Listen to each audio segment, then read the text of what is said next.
I think because of the rapid changes and that profound growth that they're going through, this can be a time of awkwardness for kids. They can be inconsistent in their behavior. There might be a lot of moodiness as they try to figure out just who they are from day to day and getting used to their bodies and their minds as they're changing. So it's really important to be patient with them. I remember, and most of us can remember those years, and a lot of us would not want to revisit them. You know, those can be some very difficult times. So let's have some empathy and sympathy for them as well as patience as we deal with that. Along those same lines, while these young people are not looking for you to be their friend, they are looking to you for strength and guidance, support and affirmation. So don't be trying to find ways that you can be their friend, but seek to be that adult role model that they look up to and that they really need in their lives. Kids this age can get very easily bored, so they're hungry for learning that is active. So we're going to have to work hard to make sure that we're providing a varied learning experiences that invite them to not be passive learners, but very active. We got to keep them performing. They're the ones who are to have the spotlight shining on them.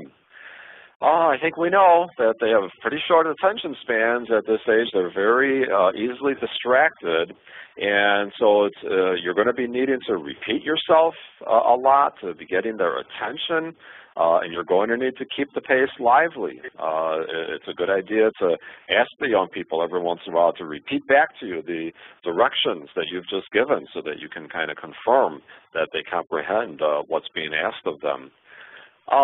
Young people at this age, they're very hungry for peer approval. That means a lot to them, and they're also very hungry for attention.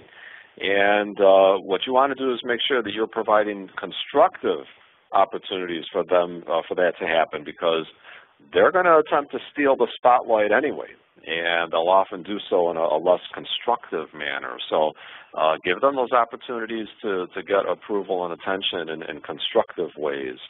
One of the paradoxes of young people at this age is that they have this great desire to be seen as unique, while at the same time they have great pressure to conform. You think of the kids who go for what they call the goth look. You know, I always think it's kind of interesting. On the one hand, they're wearing that look because they want to stand out. On the other hand, they've conformed to a very specific look. The goth look, G-O-T-H, in case you wonder what I'm saying, goth. So there's conformity happening, even though they're trying to be individualistic. So all of that to say, don't be fooled by appearances. I mean, even kids who, come in with the goth look, or, piercings and tattoos or whatever it may be, that doesn't mean that these kids are, not going to be reachable. Sometimes they could be just the kind of kid that's searching for the truth at that time in life, and they need someone like you. I'm personally glad teachers didn't give up on me when I was that age based on my appearance back then, and we're not going to go into that.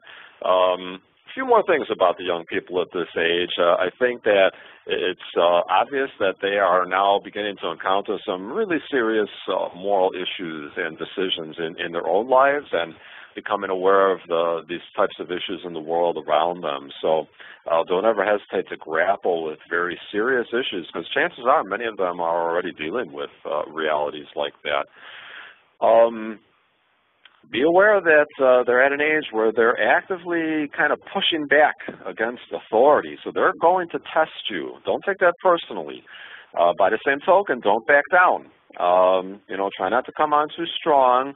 They do need structure, but they're going to react strongly to rigidity. So just, take that all with a grain of salt. They're also very keen about detecting phoniness. So just be yourself. They want you to be authentic. They want you to be consistent. They don't need you to be cool. They don't need you to be their friend. I tell people all the time I became a successful teacher of junior high and high school kids once I accepted my inner doofusness. You just realize this is who I am, and I'm not going to try to be anything else, and the kids will just take you for who you are. So just be real. They're often very preoccupied with appearances, their own appearance, as well as others' appearances. So be careful about, drawing too much attention to physical features, and just be aware of how sensitive they are to that issue. We sometimes think that kids this age are, they're lazy or just, self-occupied, but they really do respond to opportunities for service. They need to be prodded, invited, and challenged at the same time, but they will respond. And especially if you just tell them, this is how we encounter Jesus. This is what followers of Jesus do. So we're not doing it to earn anything. We're doing it because we're followers of Jesus. And then finally, one more paradox is how much they want freedom and how much they appreciate structure. So be sure to establish structure, establish limits, parameters on their behavior, a good solid structure to your lessons, but keep your attitude flexible. Give them room to be who they are. They are teenagers, and they're going to need some space to do what they need to do to be themselves. We got some advice from some veteran catechists over the last couple of weeks on my blog, and I thought I would share some of that with you this evening.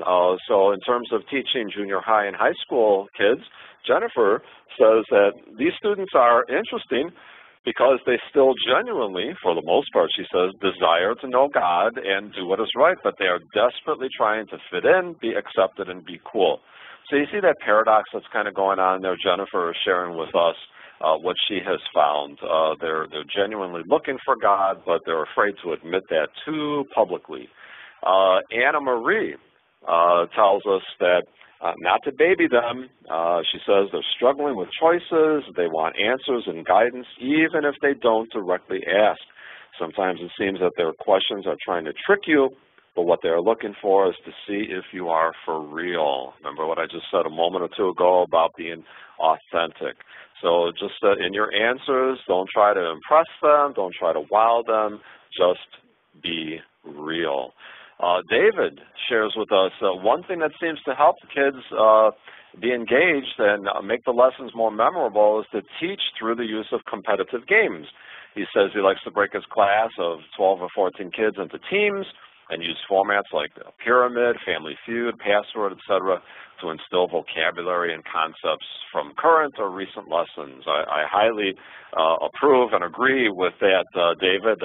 That's an active learning activity that kids this age can enjoy and be engaged in and really learn from. Bernie tells us, I'm starting my 6th year of teaching 7th graders, and last year I was surprised to realize how much my students enjoyed a bit of quiet time to encounter God.